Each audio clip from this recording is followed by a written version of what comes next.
Hey, what is up, disc golfers? Today on Iceberg TV, I want to talk about this clip from Paul McBeth. I will play the clip and then I will give you my thoughts after. Paul, first question for you. The Zone OS officially approved a couple days ago. I just want to know, a lot of people are talking about it. Wicked overstable approach disc. Discraft hasn't really made something like this. Are you going to be throwing it this weekend? Have you had any first impressions with it?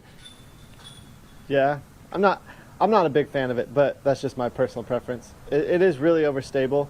I actually think it's a more puttable zone than the other zone.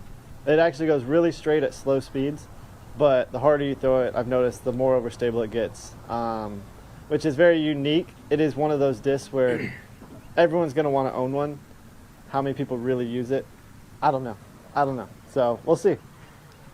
With that, we'll jump to what you're doing actually this week.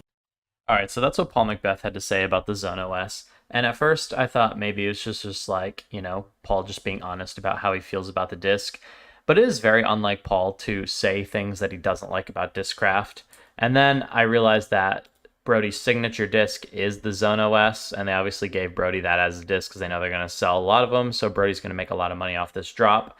And you can see from here, they're already out of stock, sold out on Disc Golf Deals USA, which is one of the biggest disc golf retailers online. And they still have some on Gotta Go, Gotta Throw. So if you haven't gotten one yet and you want to try one out, you can get one over here. But anyways, back to Paul. I think Paul and Brodie are going to have beef forever, and I feel like this is kind of an extension of that.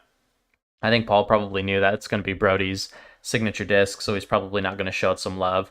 Just like Brodie never throws forces, he could very easily throw a force really well, but Brodie chooses not to throw the force because that's kind of Paul's disc, and Paul doesn't throw the vulture.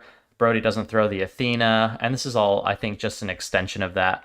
But that's my thoughts on it, and I know you guys think maybe I'm just trying to stir up drama, but those are just the facts that Brodie just doesn't really throw Paul's discs like that, and Paul doesn't really throw Brodie's discs like that. But I'd love to hear your guys' comments in the comment section down below. You're watching Iceberg TV, and take care.